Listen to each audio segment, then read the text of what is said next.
Callahan, information is limited at this time, but Syracuse police tell us both victims were found dead inside this apartment complex right behind me here on Burnett Ave near Aberdeen Terrace. The Cicero Police Chief Steve Rotuno tells me that a 40-year-old white male is at Upstate Medical University with life-threatening stab wounds. And multiple law enforcement agencies have told News Channel 9 that victim is Julie Boeheim, the wife of Jim Boeheim, SU men's basketball head coach. Just in the first 24 hours, they were able to cut the time a patient arrives at the hospital in an ambulance to when they're brought into the hospital right in half. We actually are seeing, and you can probably hear, two plows going by on Spencer Street right now, cleaning up a lot of that slush. While you can't visibly see the algal blooms in Owasco Lake, they're being detected here at the wastewater treatment plant. But thanks to the systems in place, those toxins aren't getting into your drinking water. A lot of those cancellations are heading to the bigger hubs like Chicago and New York City, where they're experiencing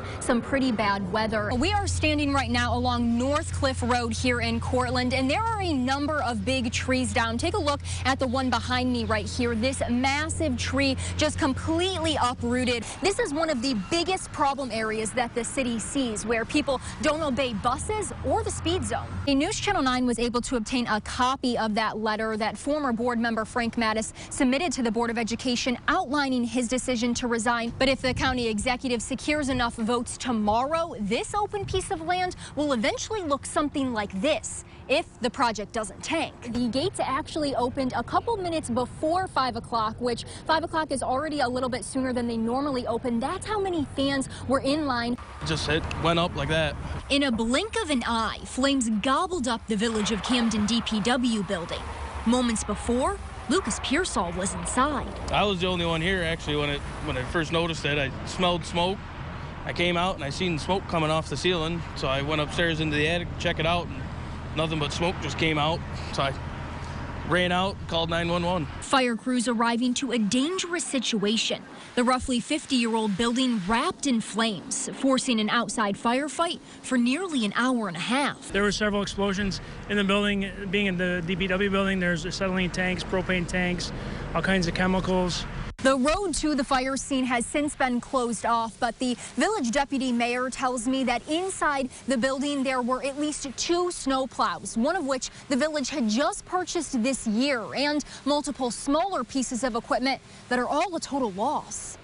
That's tough because that stuff's expensive, you know, I mean, and when you finally get a chance to replace something and have something like that happen, thank God for insurance. And for good neighbors. Oatman says his phone has been ringing off the hook from nearby municipalities willing to assist ahead of the storm. The beauty of living in this community and in the surrounding areas is that we share services and we take care of each other. Answering a call too close to home. In Camden, Madison Moore, News Channel 9. When PE teacher Miriam Eck Kaufman walked back into her gymnasium after winter break, there were some new faces in her class. I noticed they're really well behaved, but you know, they have something that is, you know, distressful about them. After calling their mom, she found out why. She and her 7 children unsure where they would lay their head each night. They were homeless. And I said, well, you know, you have a case manager and a worker. Are they helping you? And she said, I don't think they're doing enough. And I said, all right, well, I'll see what I can do for you. When Coach Eck started house hunting, the apartment options in the family's budget were slim to none. For houses, it was even worse. But then she came across this home. She immediately knew it was the one, but it was double the price. This house was glowing. Like, it lit up while we were driving by. I said, let's just go look at it for fun. We walked in and my husband said, this is it. This is the house. Coach Eck describing it as a calling from God to do more. That motivation quickly spreading as the entire community pitched in to help. God kept telling us to do this, and every time we got a donation, it was God fulfilling a request. By the time the family was ready to move in, the house had become a home. Fully furnished, food in the fridge, and a minivan in the garage. We walked through the rooms. She saw each bedroom, and she just gasped every time. Is this really for my babies? Coach, I can't believe you did this. And I said, you know, it was a team effort. Now a lifelong partnership as Coach Eck walks alongside her extended family in their new beginning. In Syracuse, Madison Moore, News Channel 9. Sarah, boom. The first girl to ever play baseball for West Genesee School District, and now the first to take on 9 different jobs throughout all 9 innings of a Syracuse Mets game. Starting with general manager. I think I'm going to learn a lot.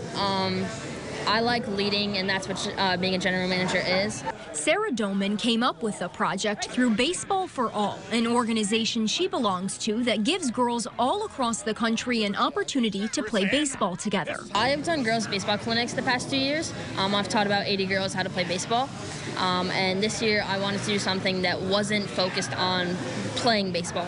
The jobs around baseball is what I wanted to focus on. And it's not just jobs on the field Sarah's taking part in, but off the diamond too, like selling food here at the concessions and also selling Syracuse Mets merch right at their team store to show girls that they can be involved in sports in any capacity.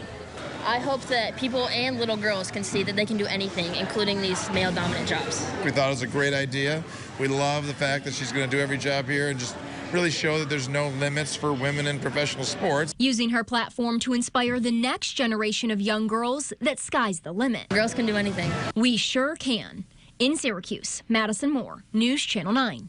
We begin tonight with breaking news. You saw it on Monday Night Football. Bills safety DeMar Hamlin seriously injured on the field during their game with the Bengals. The snow has moved in, but it's only just the beginning of quite a wintry mess hitting central New York. We do have some breaking news out of Colorado Springs, where 5 people are dead and at least 18 are injured after a shooting at a gay nightclub just before midnight last night. Thousands in western New York still devastated by the winter storm that hit over the weekend, killing at least 28 people. And fans were ready to cheer on the Orange to a 4th straight victory hours before the game even started. In Florida, officials still assessing the damage. The death toll rising to 33, making Ian the deadliest storm to hit the state in 60 years. And Penfield says although he predicts they will reach a peak in August, you should expect those gas prices to begin to steadily decline after that, as what he calls the driving season comes to an end. With Christmas next month, many families are starting to plan their holiday gatherings, but for military families, their holidays might look and feel different. And a dramatic rescue outside the 7th floor of Krause Hospital this afternoon.